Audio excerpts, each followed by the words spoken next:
নমস্কার বন্ধুরা, কেমন আছেন আপনারা সবাই? আশা করছি ভালো আছেন। আমিও খুব ভালো আছি। তো বন্ধুরা, আমার চ্যানেলে আপনাদের সবাইকে আরও একবার স্বাগত।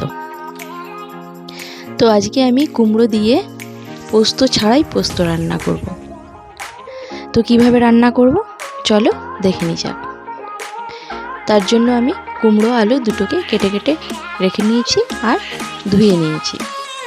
এবার এখানে আমি একটা কড়াইয়ে তেল গরম করে নিয়েছি। পরিমাণ মতো তেল নিয়ে তার মধ্যে দিয়ে দিলাম পাঁচফোড়নটাকেও গরম করে নিলাম।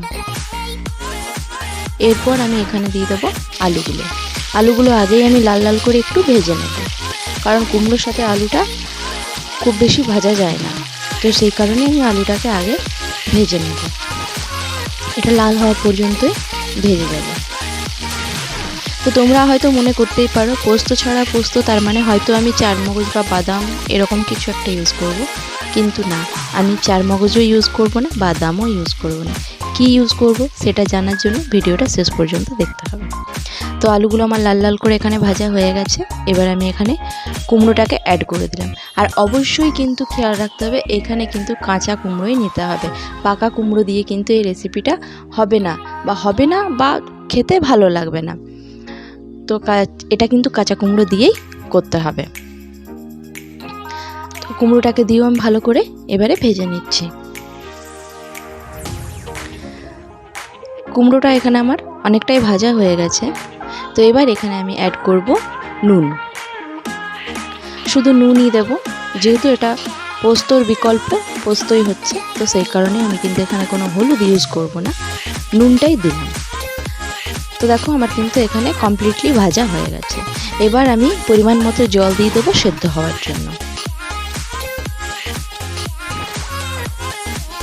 জলটা দেওয়ার পর একটুখানি ওয়েট করব এটা ফুটে ওঠার জন্য। এটা যখন পুরোপুরি ফুটে উঠবে গ্যাসের ফ্লেমটাকে লো করে দেবো আর এটা ঢাকা দিয়ে সেদ্ধ হতে দিয়ে দেব। তো বন্ধুরা, আজকের আমার এই রান্নাটা কেমন লাগছে অবশ্যই কিন্তু কমেন্ট বক্সে জানিও। আর যারা চ্যানেলে প্রথমবার এসেছো চ্যানেলটাকে অবশ্যই সাবস্ক্রাইব করে দিও, ভিডিওটিতে একটা লাইক করে দিও। তো দেখো এখানে কিন্তু কুমড়োটা ফুটতে শুরু করেছে। এবার এখানে আমি একটা কাঁচা লঙ্কা দিয়ে দিলাম। তোমরা চাইলে লঙ্কাটা পোস্তর সাথে বেটেও দিতে পারো, আবার কেটেও দিতে পারো, আমি গোটাই দিলাম। এবার এটাকে সেদ্ধ হতে দেব। তো বন্ধুরা, আমি যেটা এখানে পোস্তর বিকল্প হিসেবে ব্যবহার করছি সেটা হচ্ছে সাদা তিল। হ্যাঁ বন্ধুরা, এখানে আমি সাদা তিল দিয়ে রান্নাটা করব। তো তিলটার মধ্যে অনেক পাথর থাকে, ছোট ছোট বালি পাথর। তো সেই জন্য এটাকে ভালো করে ধুয়ে নিতে হবে, 3-4 বার জলে ধুয়ে নিতে হবে, তাহলে বালি পাথরগুলো সব বেরিয়ে যাবে। আর এটাকে আমি এখানে যে চামচটা দিয়ে মেজারমেন্ট করেছি সেটা হচ্ছে এই চামচটা মেজারমেন্ট করে আমি এখানে 2 চামচ নিয়েছি। তোমরা তোমাদের হিসাব মতো নিয়ে নেবে। তো চলো এটাকে এবারে ধুয়ে নিই।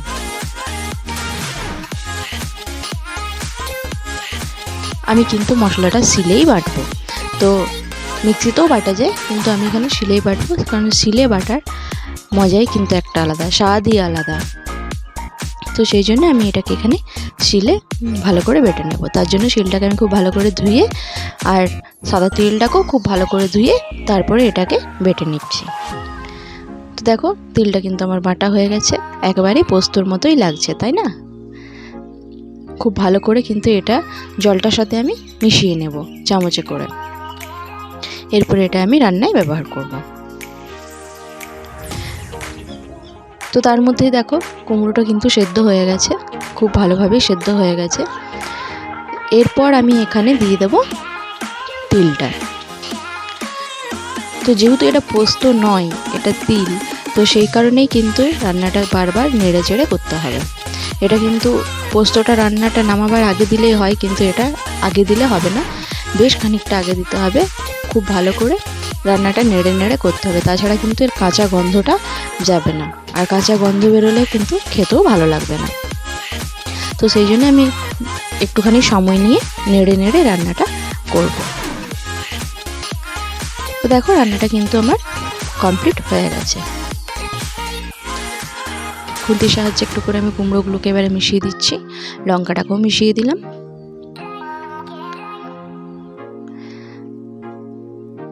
তো বন্ধুরা, আজকে আমার পোস্ত ছাড়াই পোস্ত রান্না কিন্তু তৈরি হয়ে গেছে। এই রান্নাটা অবশ্যই তোমরা একবার বাড়িতে ট্রাই করো। একঘেয়েমি কুমড়ো না খেয়ে একবার এরকমভাবেও ট্রাই করো।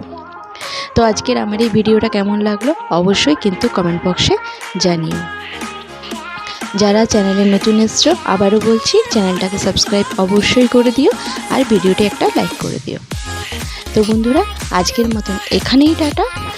সবাই ভালো থেকো, ফিরে আসবো আবার নতুন রেসিপি নিয়ে। ততক্ষণের জন্য টাটা, ধন্যবাদ সবাইকে।